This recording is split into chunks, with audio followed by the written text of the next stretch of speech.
Welcome back to our channel Aruna Gaddam all in one blogs. ఈరోజు వచ్చేసి mutton fry అయితే చేసుకుంటున్నామండి. ఆ ప్రాసెస్ అయితే మీకు చూపిస్తాను.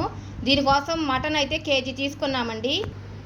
మనం తీసుకున్న మటన్ అండి శుభ్రంగా 2 సార్లు అయితే కడిగి చిన్న చిన్న ముక్కలుగా ఇలా చిన్న చిన్న ముక్కలు కట్ చేసుకున్నాము. దీనిలోకి వచ్చేసి ఒక అర స్పూను పసుపు వేసుకుంటున్నాము. అలాగే కళ్ళుప్పు కొంచెం వేసుకుంటున్నామండి. మటన్ అనేది త్వరగా ఉడకదు కాబట్టి మనం ప్రెషర్ కుక్కర్లో వేసుకొని 6 విజిల్స్ వచ్చే వరకు ఉడికించుకుందామండి. దీనికోసం వాటర్ అయితే ఎక్కువ వాటర్ అవసరం లేదండి. ఒక చిన్న గ్లాస్ వాటర్ అయితే పోసుకుంటున్నాము. ఇప్పుడు ఇది విజిల్ పెట్టుకొని 6 విజిల్స్ వచ్చే వరకు అయితే ఉడకనిద్దాము. 6 విజిల్స్ వచ్చాక విజిల్ చల్లారాక మనం మూత అయితే తీసుకుందామండి. ఇదిగో ఇలా అయితే ఉడికింది. దీన్ని ఇప్పుడు మనం తాలింపు పెట్టుకుందాము. ఫ్రై చేసుకోవడానికి బాండీ అయితే పెట్టుకుంటున్నామండి. బాండీలో 2 టేబుల్ స్పూన్ల ఆయిల్ అయితే వేసుకుంటున్నాము. ఫ్రై కదండి, కొంచెం ఆయిల్ అయితే ఎక్కువే పడుతుంది. ఆయిల్ అయితే వేసుకుందామండి. ఆయిల్ అయితే హీట్ ఎక్కాక చూసారు కదా, పోపు గింజలు వేగాలి. ఇప్పుడు ముక్కలు వేసేసుకున్నామండి. మేమైతే మెత్తటి ముక్కలే వేసుకుంటున్నాము. ఫ్రైకి కదండి కాబట్టి మెత్తటి ముక్కల వరకే వేసుకుంటున్నాము.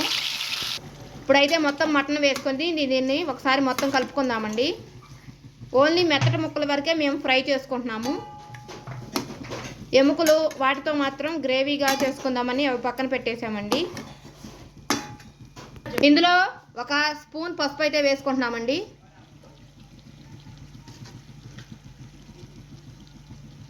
ఇలా పసుపు వేసుకొని మొత్తం ఒకసారి మళ్ళీ కలుపుకుందాము.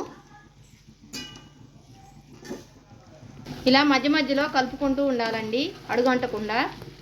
ఒక 10 నిమిషాలు ఫ్రై అయ్యాక ఇప్పుడు మనం ఒక పెద్ద టేబుల్ స్పూన్ అల్లం వెల్లుల్లి పేస్ట్ అయితే వేసుకుందామండి. ఇలా మొత్తం కలిసేలాగా కలుపుకోవాలి. అడుగంటకుండా తిప్పుకుంటూ ఉండాలండి. ఇది తక్కువ ఇంగ్రీడియంట్స్తో సింపుల్గా చేసుకునే ప్రాసెస్ చూపిస్తున్నామండి మీకు. ఇప్పుడు దీనిలోకి సరిపడినంత ఉప్పు అయితే వేసుకుందామండి. మనం ఉప్పు ముందుగా ముక్కలు ఉడకబెట్టేటప్పుడు అయితే కొంచెం వేసుకున్నాము కాబట్టి ఇప్పుడు కొంచెం వేసుకుంటే సరిపోతుంది. టేస్ట్ చూసి సరిపోకపోతే మరలా వేసుకోవచ్చు. అలాగే ఒక స్పూన్ కారం కూడా వేసుకుంటున్నాము.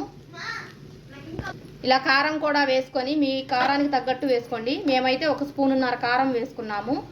అలాగే గరం మసాలా వచ్చేసి 1 స్పూన్ వేసుకుంటున్నాము. ధనియాల పొడి కూడా కొద్దిగా వేసుకుంటున్నామండి. ఒక అర స్పూన్ ధనియాల పొడి అయితే సరిపోతుంది. ఇలా మొత్తం వేసుకొని మొత్తం అడుగంటకుండా తిప్పుకుంటూ ఉండాలి. ఇది సింపుల్ ప్రాసెస్లోనే చూపిస్తున్నామండి. చూసారు కదండి, మొత్తం వేసుకున్నాక మటన్ అయితే రెడీ అయిపోయింది. ఒక 2 మినిట్స్ ఉంచేసి దీన్ని అయితే ఆపేసుకుందాము. ఈ మటన్ కర్రీ అంటే మా నాన్నకి మా అన్నయ్యకి అయితే చాలా ఇష్టం అండి. ఇలా ఫ్రైగా చేస్తే చాలా ఇష్టంగా తింటారు. ఫైనల్గా మన మటన్ అయితే రెడీ అయిపోయింది. స్టవ్ ఆఫ్ చేసేసుకుందామండి. చూసారు కదా, సింపుల్గా మటన్ ఫ్రై ఇలా అయితే చేసేసుకుంటాము. మా పద్ధతిలో అయితే మేము ఇలా చేసుకుంటామండి. మీరు కూడా ఇలా చేసి ఎలా ఉందో కామెంట్ చేయండి, లైక్ చేయండి, షేర్ చేయండి, సబ్స్క్రైబ్ చేయండి. Thank you for watching.